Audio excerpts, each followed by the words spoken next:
This week on the Cynical Centrist Podcast, the Hill of Roses podcast host Jonathan Munitz joins me in reviewing the third Democratic presidential debate, winners, losers, and a drunk aunt. We talk about the state of Andrew Yang's campaign and Tom Steyer, Tulsi Gabbard, Marianne Williamson, and John Delaney, who deserved to be in and who pretty much deserved to be out as well. This podcast was so big, you, the listeners, wanted it cut to two parts. This is part one. Part two will be out tomorrow. For now, here's part one. Ready? Cue the music. So you're probably wondering what's going to make me laugh out of Alabama. Well, pretty much everything. But us? No. We don't have to follow those rules. We're the good guys. Could be worse than being a human Cheeto. You could be a clown that does porn. And whenever they say the word realistic, take a drink, you would probably be dead by the end of the night. If he's not pissing you off, he's not doing his job. This is the Cynical Centrist Podcast. Welcome to the Cynical Centrist Podcast, episode number 17 for September the 14th, 2019. I am the Cynical Centrist, live from the Thunder Plains in Spira. There's a thunderstorm outside right now, so anyway, I have a guest with me today. Another of my regulars that's going to come in, and we're going to talk about the third debate. And this is a very special guest, Jonathan Munitz from the Hill of Roses podcast. Hello, everyone. Great to be on today. Hey, and what's up? Going forward, it's going to be great talking much more. I look forward to talking with you all on the regular. Oh, yeah, definitely. I've talked about this. We need to get you and Jessica in kind of as a panel one time. I don't know when we'll be able to do that. I'll figure it out. But we got to do that one time. I think and Jessica has to deal with her situation first. Anyway, how about you talk with us about your podcast? Yeah, no problem. So I have a podcast called The Hill of Roses. The main reason why it became that moniker is two main reasons. One is a shout out to the hometown. I grew up on a road called Rose Hill Road. And the second reason is we all need a hill to actually stand on, and that hill ends up being policy. It's a progressive vision, and we need to be sprouting the seeds of the actual grassroots so that we can grow more roses on our hill. So what we actually do, the content that we actually make, is we mainly, as we've evolved as a channel, we started out doing individual analysis on a variety of topics from foreign policy to economics. As well, now we've transitioned into doing more panel conversations. We've been doing what's called a Me+3, where I invite on 3 guests at a time to talk about some of these bigger picture issues.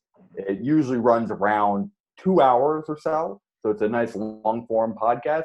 And sometimes we get into some competitive measures, whether it be polling or debates as well. And actually, I was on one of those Me+3s. That was a fun one. I think that was during the first debate, I believe. Yeah, it was definitely a fun one. Those were some of the very first new episodes. And it really was a great experience, getting the panel together finally. So I was really happy that you had come on. And I think we had some a lot more enjoyable things to talk about for that one than we did for tonight. That at least had moments. This felt like a little bit more of a sludge to get through. Yeah, I feel like maybe part of that is because, with the bottom tier candidates, and this is one with the bottom tier candidates, they have no chance. Yeah. But quite a few of them can provide some sort of entertainment for us. I mean, Marianne Williamson can throw her healing crystals at John Hickenlooper. John Delaney can be John Delaney. What else? I mean, and then, they always bring out, and also first impressions are always a thing too, like how Kamala Harris fought Joe Biden on that busing issue, I believe. So yeah, I think one of the things that was noteworthy in that point is when you have people who are the less talented politicians, there's a reason they're not in the top group. They are the less talented politicians. They're more prone to errors, and errors are funny. At the end of the day, they are funny. And it's not as funny when the errors are just being done by the moderators. Then it becomes frustrating. The first times, The moderators, yeah, they were bad here and there. There were technical difficulties for like MSNBC, but it was like fine. It just felt frustrating the whole evening, like watching the way they were managing. Oh yeah, I even talked about I wanted to make a T-shirt for my podcast so that people can go to debates, and the T-shirt will say, "Who moderated this crap?" Yeah, no. Did you hear? I'm sorry. I mean, I'm not a fan of Kamala Harris now, at least, but the question that they gave her, that question was just, I felt like it was super aggressive. I think you're the one remember the one I'm talking about? Yeah, no, there was the prosecution of essentially her prosecution career. Right. I mean, at least give her a chance to explain herself. Holy moly. And they were hard on her, and they weren't hard on Joe Biden. Oh, they were also hard on Andrew Yang. I don't know. They were a little hard on Joe Biden. They made him directly answer, like, are you no longer like a racist, essentially? They kind of framed him that way. And you know what? He should answer that. But I think they were tough on him at least. Well, I felt like it was a softball compared to Kamala's question and then Andrew Yang's question on education, where they quoted him saying that the public schools are in bed with the teachers' unions, which to me, like I said, I thought he sort of dodged the answer to that question, which didn't look good, but he did it in the best way he possibly could by explaining his policy and everything. So, I mean, yeah, I think one thing that he could actually use as a lesson is he could learn from Bernie Sanders to sometimes question the nature of the question. I think he needs to kind of almost set the narrative rather than just reacting to it and talking about how it then applies to himself. Yeah, be like, sir, people believe that you're a pedophile. Are you not a pedophile? What kind of a question is that? Of course you're going to change. Of course you have to question the nature of that question. Yeah, exactly. So I think I think he needs to become more aware that there is a bias against him. I think he kind of started doing that the first debate where he said the mics were cut off on him. Then on the second debate, he was like, okay, they're not going to give me my moments. I got to jump in. But I think he needs to really realize it's not just like him not being aggressive. There is still a bias against him. And I think that came out clearly when, he's been the most, least opportunities given. And yet they gave him twice questions on China trade, throughout 3 debates. And I'm like, well, we already know this. And then why are you leading with him when he has like nothing on his platform that says, we have a bold China trade strategy? Like, all the other people, you kind of tailor the question to what they're known for in some way. Why has that never happened with like Andrew Yang? Honestly, I think that the way that they acted toward him, I felt like that the moderator was like Kenny Rogers from Mad TV. I'm talking about the guy who played Kenny Rogers in Mad TV long time ago, Will Sasso. You remember him? No, yeah, I totally remember him. Yeah, he came back, I think, once, and he had something called the Kenny Rogers reality show, which was kind of like a reality show mix of Fear Factor, Apprentice, and everything else. Kind of had an Apprentice base, and he just pointed to Bobby Lee. I don't know who he was playing, but he was like, "You're the Chinese guy." It really is a typecast, right? And that's what I'm thinking that they did with Andrew Yang. They were like, "Oh, he looks Chinese. Let's give him a question about China." Yeah, no, I mean, I'll admit, I would love to know more about his philosophy to foreign policy. So I don't mind him getting foreign policy questions. It was good that he got that one. But can we do more than just China trade? Like, there's a lot of topics. And I'm going to be actually getting to do, again, a whole nother episode on foreign policy after doing one like 2 episodes ago with a new group, because there's that much to talk about. And yet they bring up the same subjects each time. Oh, yay. Oh, by the way, if you have domestic policy, if you ever do anything on domestic policy or economic issues, have me back on, man. Oh, yeah. No, I certainly am trying to diversify it. The way I kind of have been doing it for the channel is I have people sign up on a forum. I collect people with similar interests, and then we set up an episode. So once we get enough people dig in some domestic policy again, which we are starting to get more people finally on that. Awesome. Yeah, we're going to get back into that. Awesome. All right. So let's see here. I'm just looking through all my notes right now. It's really sad that I got more notes over how the debate acted overall than the actual candidates and their issues. Yeah, that's definitely true. I don't feel like I got a lot of actual substance because at the end of the day, it wasn't about substance. No, It it was wasn't. about setting the tone. As Rahm Emanuel clearly put at the pre-coverage, that's what they were going for. It's not about the policies. It's do they have the right energy to lead? And it was really unfortunate that that's the direction that they went. Right. I So, mean, like, is it even fair, to be frank, to have like that much of biased coverage saying these people's platforms don't matter? Like, how can you take anything seriously if you're just going to say, yep, it's all about that energy. Doesn't matter what you're getting at the end of the day. We just got to have this nice public face for the party. It's all about that energy. And clearly, Joe Biden's that energy, right? Right, guys? Right? No, no, come on. oh no, he's got energy. He's all about Obama. Remember, Obama. That's why you got to vote for him. Oh, geez. Well, except I've talked for when enough he about can't remember that. When he's Mr. My Boss. right. So yeah, I think one of the few things I take away from this whole event is that it is very ambiguous in terms of performance overall, but there was definitely a clear loser, and it was Joe Biden. Yeah. Everyone else, I think it's like debatable where you put them, but Joe Biden lost, and if you Well, can't accept that fact, that's really sad. Through moments of him having denture problems, having moments where he had to correct himself and then went with record player instead of television. What era are you in, Joe? There are moments abound when it comes to healthcare policy. Him comparing the cost of his plan, of 1 year of his plan, to 10 years of Bernie Sanders' plan. Like, what? That's not apples and oranges. So I personally saw him failing. And although most people, when they were thinking of Joe Biden from that night, they took the exchange with Julian Castro, it went poorly in terms of the perception of the moment. But Julian was wrong, like in what Joe Biden actually said.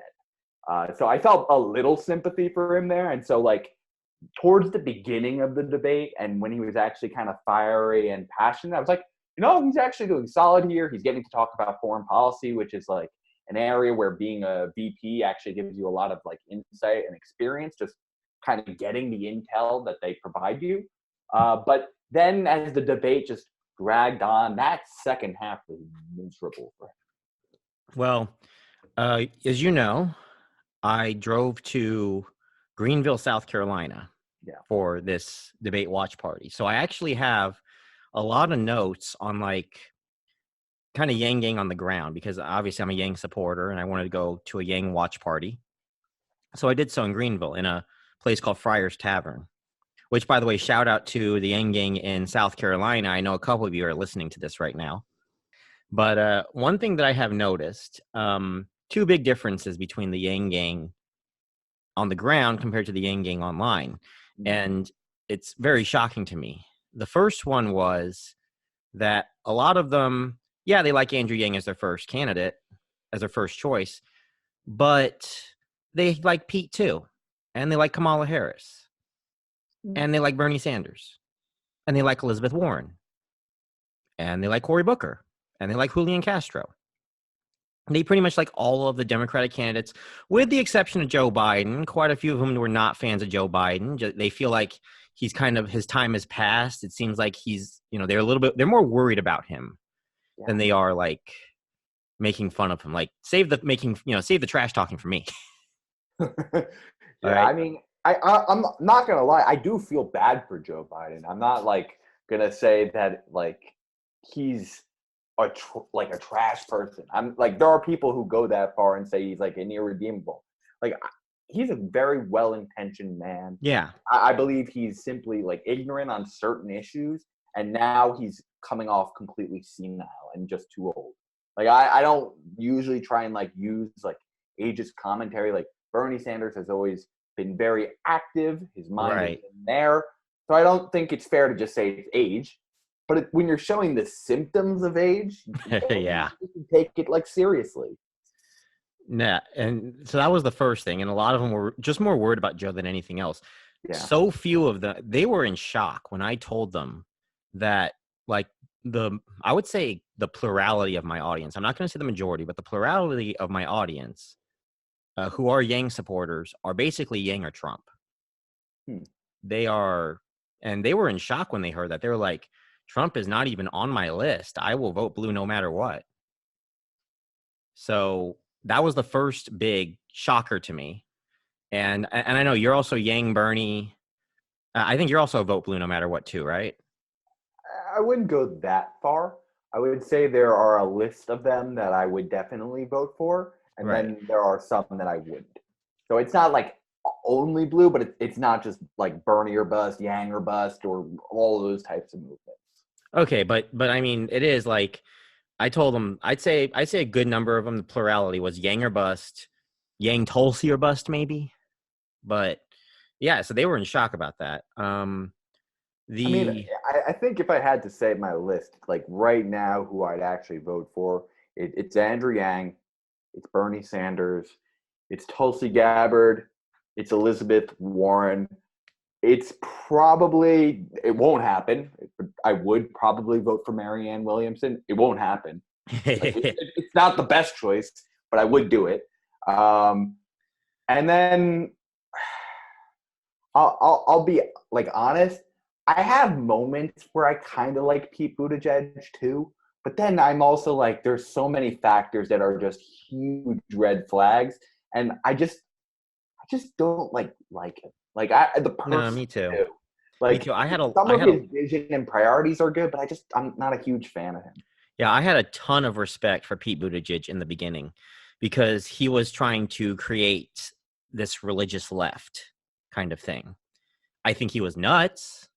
I think he had more boldness than brains to do so, but he really wanted to push this idea of a religious left, like a very active kind of very religious Christian left that focuses on left-wing values like helping others and believing that everyone is equal and acceptance and tolerance, those types of values that he feels that Jesus kind of promoted. And I mean, I liked him to a point. I had him actually as high as number 2 on my list at one time. But he started falling down as more and more information came out about him, like finding out just how many, billionaires kind of back him. Yeah, that's definitely true. I mean I used to have him at number 4, and he definitely has fallen. And I think that's most people's case. When you get exposed more to him, you realize, there's not much there. No, he isn't. He's not. And he didn't really show too much tonight either, to be honest with you. Yeah, I think that was part of one of the things I had done was, make predictions, as we all do in the political podcasting game. Right. Basically, one of my predictions is you're going to forget about Pete Buttigieg sometime while he's on stage, unless you're one of his supporters. And I think that rang true completely. Like, can we name one real big moment for him? If we're stretching, I would say healthcare. It's probably healthcare. Yeah, when he got to confront Bernie Sanders.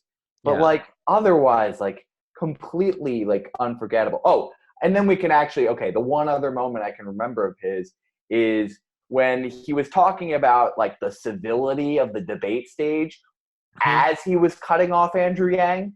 That was another weird one. So I'm not a fan of his. I personally thought the whole religious left thing, it wasn't a really great idea. My reason being, I don't want politicians advocating for religion. That's just me. Do it in your personal life all you want. All the power to you. I just want to have that clear separation. I was going to let it slide for Buttigieg, and here's why. And I will get to my second point regarding the guys on the ground in a moment. But I do got to get this across with Buttigieg. And this is why I respected him so much. I was willing to let it slide because the religious right is such a force in politics right now. It has been a force since the days of Reagan. That if this guy wants to try and create a religious left, if he thinks he's smart enough and charismatic enough to create this kind of counterpart to the Trumpian, Bushian, I can't say McCainian, Reaganian conservative movement that was all about religious morals and the religious right and this kind of cherry picking the Bible to fit your conservative needs, to a point where there's a guy, I believe it was, I could be wrong at the person's name, but I think it was Phyllis Schlafly's son, I believe, who created a conservative version of the Bible with all the liberal parts taken out of it. If he wants to create a left-wing version of that, a left-wing counterpart, I mean, I'm not a big fan of religion and politics either, but I'll let it slide if he thinks they could counter that. But, you know, how's that religious left thing going for him? Oh, right. Andrew Yang's about to pass him. Yeah. I mean, if you look at the demographics of the party, too, that's just not where we're at. Like, yeah, Right. You'll get a base. There's a reason why Pete Buttigieg has never, like, truly dropped out of that, like, mid-tier. Right. But that's not your selling point. You can't go with that. I'm sorry. It's not a winning strategy. Yeah. Like, at the end of the day, you do still need to have something that appeals to the party. And, like, right now, I would say his best angle to success is if Joe Biden truly, like, flatlines. Because I think he does present himself as, like, truly the best, like, corporate centrist, like, option. I'm not, like, going to say it's, like, truly just centrist. There is definitely a strong corporate element to his campaign, as we were saying, billionaires. But he does that well. He does it in a very polished manner. And he does it in a way that I would see a lot of, like, older audiences actually gravitating to him, because he comes off as what you'd kind of want as that, like, model young person, like, very well kept, very, you know, qualified by experience in his education as well as service. He is not trying to be radical in his tone of voice even. He comes off as just like, oh, what a good young boy. Like, that's what I get at his vibe. I don't get why young people would necessarily be inspired by him. I don't think he offers much of a bold, transformative message. I gravitated to him at first because, you know, at the end of the day, he said the heart of his platform was, how do you actually reform democracy? And I think that's really important. But the actual plan he puts forward is not all that great at actually doing that point, compared to some people like Andrew Yang, who I think has one of the best actual reforms of electoral policy. But I do want to hear that second point you were mentioning, though, about people on the ground. Right. So, like I said, first point was a lot of them were very different. No Yang or Trumps. The second big thing regarding the Yang gang on the ground is that they're not quite as passionate about this all as Yang gang on the net might be. Like, we will watch all 3 hours of this debate, no problem, and then we'll talk for 2 to 3 hours afterwards amongst each other. Over there, by about 9:30, everyone was ready to tap out. But it was like not even halfway. And I'm just saying that's actually ABC's fault. 3 hours is too damn long. I honestly don't know if it's the hours. I think there are two things.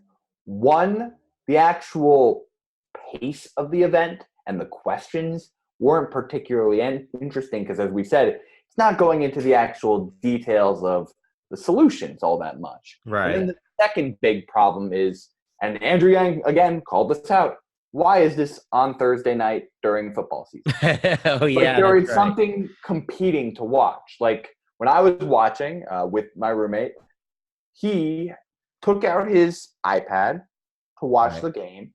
And, you know, he was watching the debate, maybe got through 30 minutes. And then it was completely on the iPad afterwards because he was like, I'm sorry, this is just boring. And I don't blame him. Like, it was a boring debate. Well, none of them were interested in football, but the problem was that we were at a tavern. And this, by the way, was the other big loser of the night was the DNC. This was pure incompetence, like you said. Scheduling this on a Thursday night, not just any football game, a Carolina Panthers home game. Yeah. You know, South Carolina. That state matters. They all are talking about that being a swing state. No, So South Carolina, not North Carolina. Well, the Carolina Panthers are both yeah, that's states. what I'm talking about. Yeah, exactly. Right. North Carolina, more specifically, is what I'm thinking of. But still, South South Carolina. Carolina is a primary state. It's an early primary state, fourth in the country. But What were they doing instead of watching football? well, they just wanted to go home because their comments to me. I asked for feedback throughout the night, and their feedback to me was pretty much, "Hey, this is getting too late. I got work tomorrow. What time is it? 10:15? Oh my God, I got work tomorrow." Yeah, that is so absolutely true. If you're going to have a weekday debate, like not a Friday, like that's still technically a weekday, but like a weekday debate, come on, you can't go to 11. Like, I think this kind of goes to the heart of like our economy in some way. Like we always like say, what's really important? Is it, oh, we're going to maximize eyeball views for 3 hours so we can get more advertising time in? Or are we going to be cognizant that we're going to have people staying up incredibly late for this and we're not going to actually help people's health either, and they're going to just check out eventually? I go with the latter. You got to be a little bit more cognizant of who your viewers are as an experience. I think the biggest problem about this all, and this goes to all three debates as well, 10 people is too much for a debate. I'm sorry. It is. It is way too much to talk policy. I'm actually hoping they get it up to 12. Like Tulsi. It's already up to 11. Steyer. Yeah, I know Steyer got in. I'm hoping Tulsi gets in as well, because then I'm hoping they break it up into 2 debates of 6, because that would be much better. Yeah, I will. I'm not quite sure if Tulsi's going to get in or not, though, because it seems like that based on the polls, she continues to not score 2% on the polls that, quote unquote, count. Yeah. There's a big disparity between those two, by the way. Like, there's only 2 candidates where they have that disparity. And again, Yang's the other one. Yang's the other one. Not as big, but. Not as big, but at least that's because he got more help from the qualifying polls. Right. So I think it'd be great if she did. I think it's going to be really bad if she doesn't, because I'm imagining if they only have 11 people qualify, they're likely going to expand it to an 11-person like debate. And No. They guaranteed us that it'll be 2 nights. Oh, okay. It'll just be a night of 6 and a night of 5. Okay. That's good to hear, because that would have been real bad. No way they're doing. If they're doing 11, I'm not reviewing that crap. Yeah. Okay, so 6 and 5, that's not bad. I'd be kind of curious to know how they'll like do it. I'm assuming they'll just do it randomly, but it's going to be a big advantage if you make it into the group of 5. I think CNN should do a tiered random draw. Just my opinion. They should do a tiered random draw just like they did the second debate. I thought that was a good job, where they kind of just cut it up into well, pretty much you would have a tier for like Biden and Warren at this point, because I really think Sanders is going to start moving back down. I have the numbers to actually prove that from 538. There was a lot of I would buy interest. that too. I would buy that too, because I think 2 factors. Like, one, we can all talk about like back to the debate. Like, he came off his age finally. Like I was mentioning all along, I usually don't like fault like Bernie for like him being 78. Right. He's his energetic self, very like fully well composed. Right. That night he came off like raspy to the point his voice was cracking at times. He wasn't necessarily doing a great job of even listening.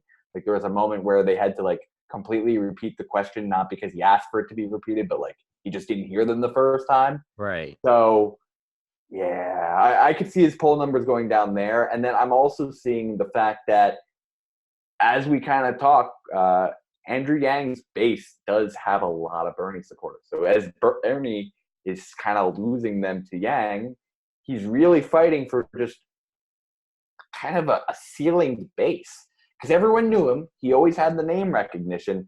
So we had to either activate non-voters, he had to consolidate and keep the existing base he had from 2016, or he had to learn how to get people who were previous Clinton voters. And that was going to be really hard to do.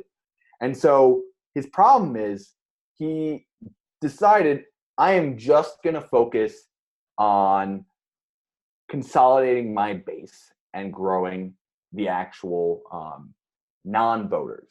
And I think the problem is this isn't like a two-person race.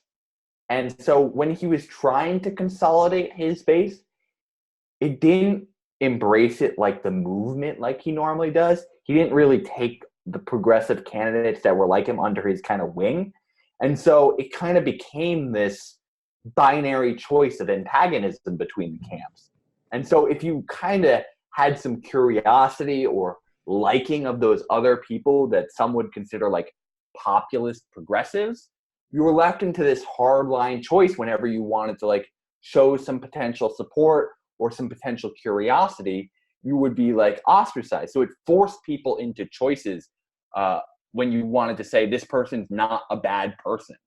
And so what that did is it probably alienated certain people to defect. And so the main camps that's been is you got the people who were probably still wanted Warren regarding 2016. They were just bummed that she didn't run that year. You have Yang as well as Tulsi, both people who, you know, supported him in 2016. Yang a little less vocally because he wasn't in the political scene, but still supported him. And as well, you had Marianne Williamson, as well as someone like even Pete Buttigieg has taken a little bit from him in that regard. So I think he has a chance once the field actually officially kind of consolidates, like when the Marianne Williamsons potentially drop out, when the Tulsi Gabbards may drop out.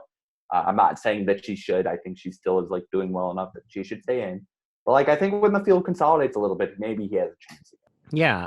So going back to that tier, we have Biden and Warren in one tier.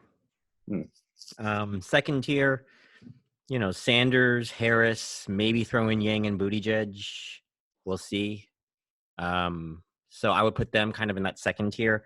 And then like the remaining five into their own little tier and kind of do it the same way that they did the second debate. Yeah, I think that would be a pretty decent system. Like it gives a lot of parity. And I think the one downside of that, though, is that you're not getting any of the like real contenders really against each other. Like being that, as well as you put it, that Bernie is tier 2, I think a lot of people still can argue for him being in tier 1. And so you're going to end up with one debate having 2 of them, and you're going to have the other one with just one of them likely. I mean, I understand. That's a problem. I understand that. I get it, but at the same time, I mean, what else are they going to be able to do? How are they going to cut it to 2 nights? Do a majors and a minors night? I mean, the DNC have been trying to get away from that for the longest time now. I would be surprised if they decided to do that for October. It's a tough call. My thought is you take the top and the bottom, and you have that be the 6-person debate, and then you take all of the like tier 2 people, and you have that be the 5-person debate. So let's see. So you would have the top 3 with the bottom 3. Yeah.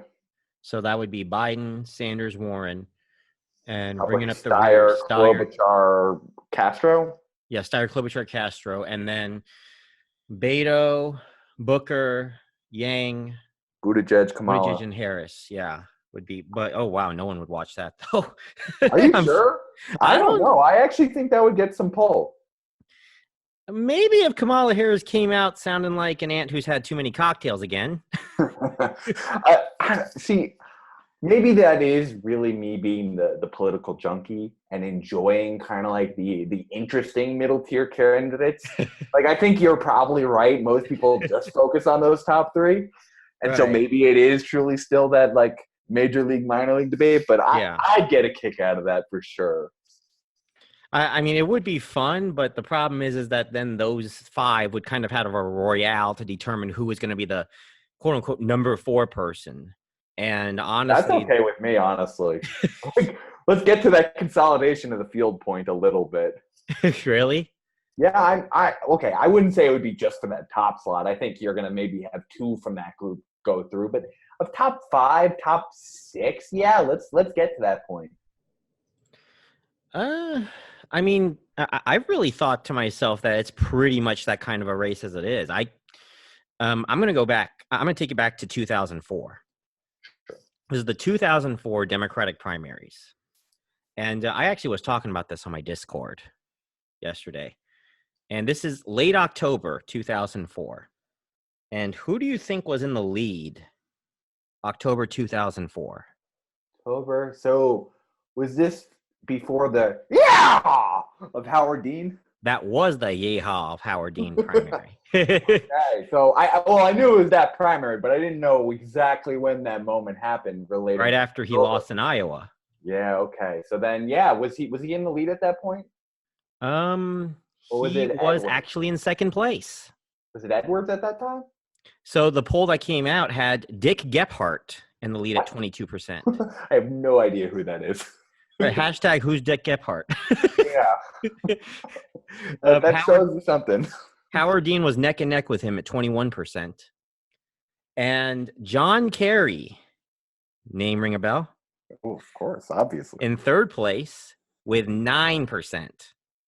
Okay. He was a mid-tier candidate. You had Wesley Clark also at 7% and John Edwards also I think John Edwards was at 5%. And then there was another candidate too that was at 7%. And then you had Al Sharpton sitting at less than 1%. And then there was another person as well. I can't really bring it. I'm going to try to bring it up actually. Why not? I got to say, that was an interesting. We're live. Action. Yeah, because one of the things that I always found interesting about that year is I had a family member who was working on the John Kerry campaign. And so it was really interesting being, given that it was, 2004, as you said. I was, I don't know, 10 at the time, having my, aunt working on this political campaign and, telling me some stuff, given that my family's relatively politically active. And just, such a, a headache for her all the time, because it was yeah, he's solid, but he's not, inspiring. Yeah, October 21st, 2003. Here it is. Dick Gephardt, 22%. Howard Dean, 21%. John Kerry bringing up the mid-tier at 9%. Wesley Clark and John Edwards tied at 7%. Joe Lieberman at 5%. Dennis Kucinich and Carol Braun at 1% apiece, and Al Sharpton at 0%. So, as you can see, he was in the mid-tier as late October. Oh, yeah. I mean, hell, you could go Clinton, too. What was he at, 1.8% when it was that 92 election? Yeah, that was a little bit, but that was early on. That was very early on, if I remember. I thought that was June. I mean, sure, yeah, it's a little different than October. Yeah. Not that, early. Well, actually, back then, that was considered pretty early. I guess that's true. The season has kind of stretched out. It has really stretched out. I mean, we talk about Andrew Yang. Andrew Yang and John Delaney actually were the first two candidates that started their campaign a year after the previous election. And look how different their success has been. Oh, yeah. Delaney, the derp. Oh, my God. His dogs, though. Oh, shout out to Gert and his dogs. Whoop, whoop. I hope both of you like that shout out. Well, I'm sorry. No. He told me that they grew to 3 people. Wow. You got to bring out that family-sized Cheetos now. Oh, hey. I mean, it's almost like half a Delaney rally. Man. Yeah. So, and I mean, Delaney was, I think Delaney's biggest rally has been 11 people. I watched Cal Kalinske a little bit, and he talked about it. He had 11 people, and that was his biggest rally yet. Yeah. I think there's something about progressive circles. Once one video gets made, it gets repeated all the time. I remember also seeing that at the Humanist Report as well, saying the same bit. It is kind of interesting, but I think even now, just like the debates, we're still giving John Delaney way too much time. That's true. That's true. And we'll get back to the debates in a bit, but I do have a confession to make, Jonathan. Yeah. I got to make a confession on this. And to my audience, too. I honestly don't think John Delaney was the worst candidate. I think that he had a couple policies that I kind of sort of agreed with. Many of them he kind of copied from other people, but there are a couple policies that I kind of sort of agree with, and I don't think that he was the most dangerous guy there. That being said, he was kind of near the bottom of the pack for me. But what made it so interesting, why I rib on him so much, is because he is so unaware of just how dumb his campaign is. Yeah. He is so derp. Did I ever tell you he sent me a direct video answering 2 of my questions? Oh, that's got to be great. Oh, How did yeah. that go? Oh, it went terribly. Like, one, he had an awful answer on healthcare, on why, his better healthcare plan. I think that's what he calls it, the better healthcare plan, which is a stupid name. Better care. Yeah, the better care. Oh, that's what it is. Better care. Better care. It's It's not Obamacare, it's better care. Yeah, he went on the whole tirade about how you can't have a single payer model because of all the displacement.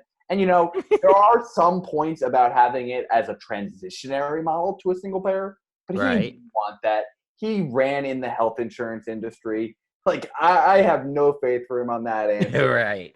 But I will give him credit on one policy that I thought he actually did well on when I first, was reading through his platform. I think he actually did pretty well on cybersecurity. I think that was something that that was one of those actually use more people getting on board, because I think Andrew Yang is kind of one of those people who recognizes this. The way technology impacts so many of these different facets of policy, it's really important that we actually can secure it and make sure when we have things like automated driving, you're not having someone as like a foreign national who wants to cause chaos in America just override the automated drivers and just like slam on the accelerator or something. You don't want having someone attack your energy grids. So like with all these ideas of we got to rebuild our infrastructure, I think there's a lot of infrastructure you kind of have to rebuild, and cyber is one of them. Yeah, like I said, I don't think he's the worst. He's definitely bad, but he's not the worst. Just that he is so derp. Yeah. You really, and I came up with this whole thing. Performer. Right.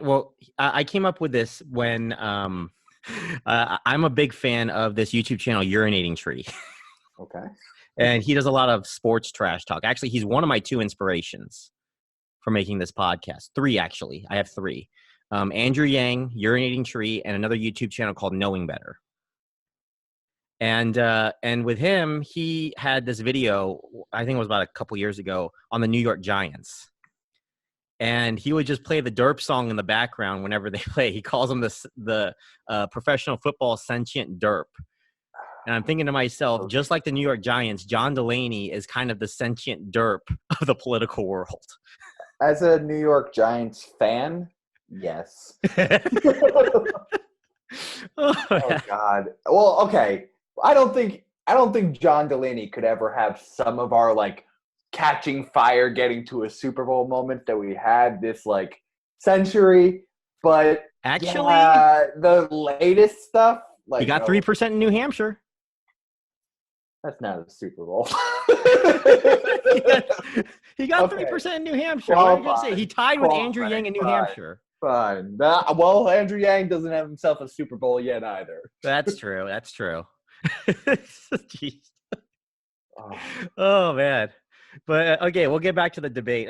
That's what I'm saying. It's so much fun talking about that derp. Anyway, heading back to the debate, the rankings. So we have to put in our rankings on this, like who we think won, who lost, kind of the order.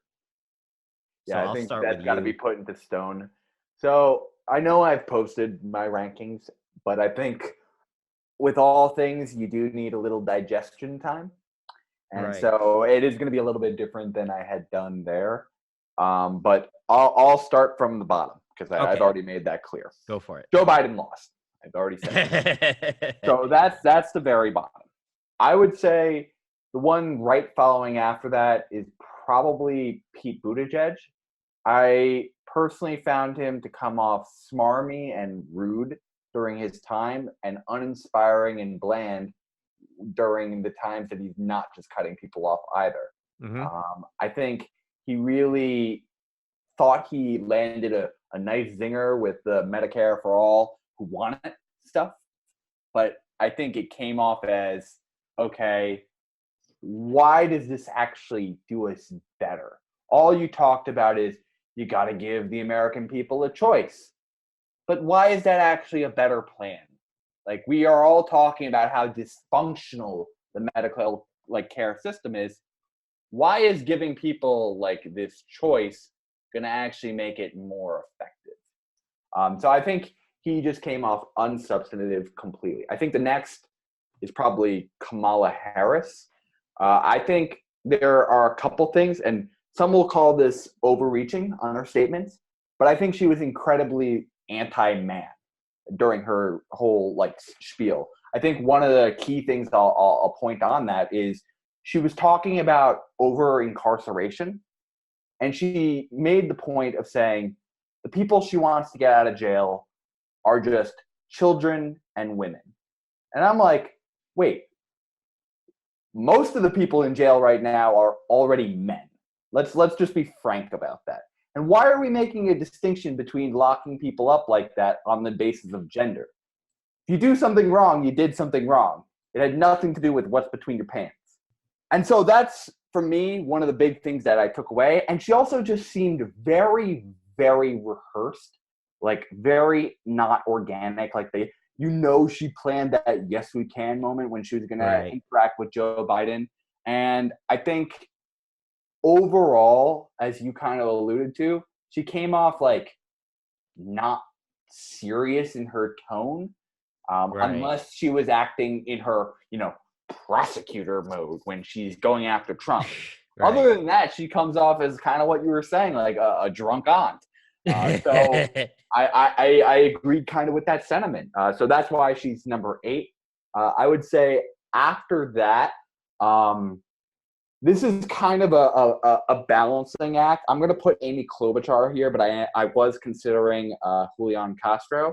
I think Amy did well in showing that she's methodical. I think she did, it was actually a good thing to say, I'm going to do this day 1, this day 2, this day 3. And I even thought it was actually, although very corny, and that's clearly her humor style, that particular joke landed on I'm not even going to rest on the 7th day. So that was solid. So I was okay. But her commentary, again, and this seems to be a sticking point, people really mess up on healthcare. I think her plan basically gave no reason why we should actually believe, again, that it's more cost effective. They all go back to this choice element, and they never say, well, why is this plan actually the better option? Sometimes the government does things that are not your choice because they know it's the right thing for us to do. We don't say you have a choice of who your fire department is. We just say, okay, no, we're going to put out the fire.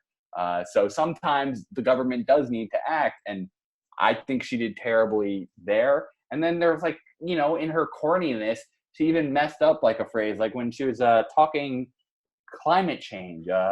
She's we're already in the day after tomorrow. The day after tomorrow is today. And I'm oh yeah, that was just what? And so that's why I put her there. It's not I like certain aspects, and personally, I kind of appreciate corny humor, but it came off when you are thinking about the moment, it came off cringy. So yeah, that's why I put her at 7. Then, as I was mentioning, I added Julian Castro. I actually thought Julian, while I was watching it the first night, live, he did well. But the more I was watching reaction to it, while I was rewatching the debate to see if some of his attacks on Joe Biden were accurate, he fell for me. I think he was very well composed. I think it actually, a lot of his moments landed while you were watching them. But right. I think the after reaction, you have to kind of knock him down a few pegs. I think he particularly was not great on, I think, kind of his bread and butter issue. Everyone takes him as the immigration guy, but I don't think he actually did a particularly good job explaining what the vision was. seemed very unclear, other than it's like a humanitarian thing we got to address. So that's why I had him at 6. 5, I think I'm going to have to go probably Bernie Sanders here. I think it's almost, part of it is not his fault. Like, he didn't get like opportunities like very early on. Like, when we were looking at the people in the first half who got speaking time, I think he was like second to last, with Andrew Yang being the last. Right. Like, he didn't even get to talk on climate change at all. So I think that was a little weird. But I think, as I was kind of alluding to earlier, like, he came off his age, and that's something we're not used to. Like, he came off voice cracking, raspy, not hearing people. He was constantly like having to talk up Joe Biden during it. He didn't necessarily, I think, do a great job on answering his foreign policy either. I think when he was really like, he showed himself a little like hawkish.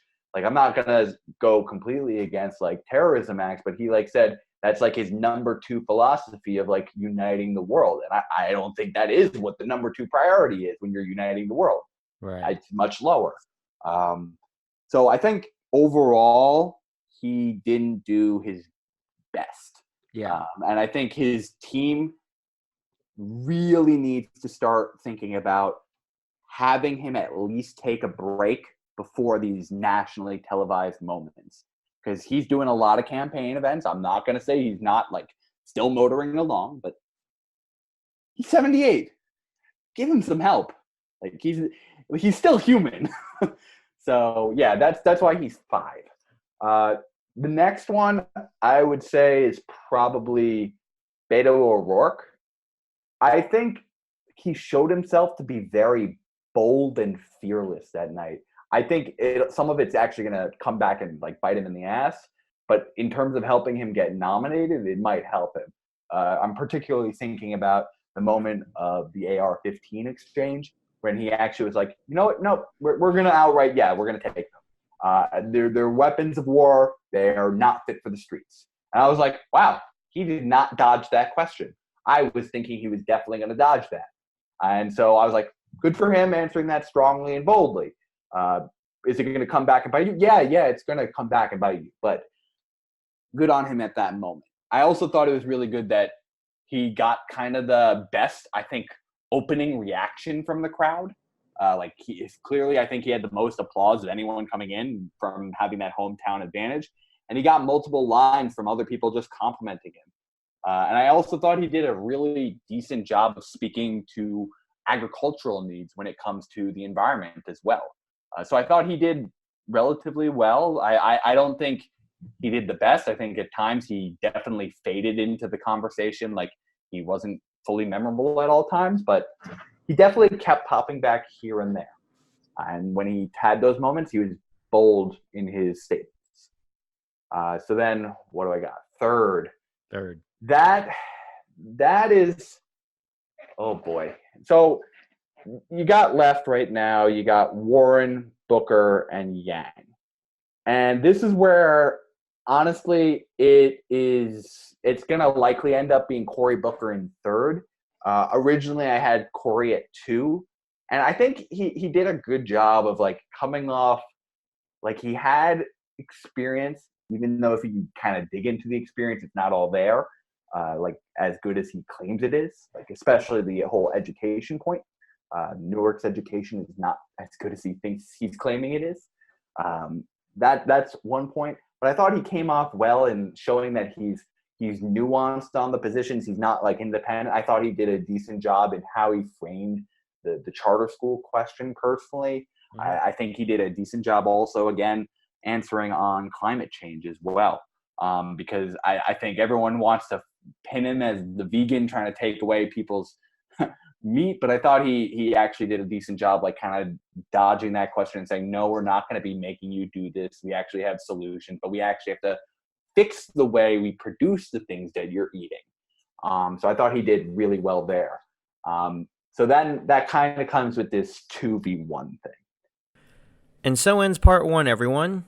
Come in tomorrow for part 2, and find out who Jonathan thinks was number one for the night, plus my rankings, the rankings from 538, and a little bit of talk about Andrew Yang activism and other stuff that I know that you guys will like, all right? So I will see you tomorrow, and remember, if I'm not pissing you off, I'm not doing my job.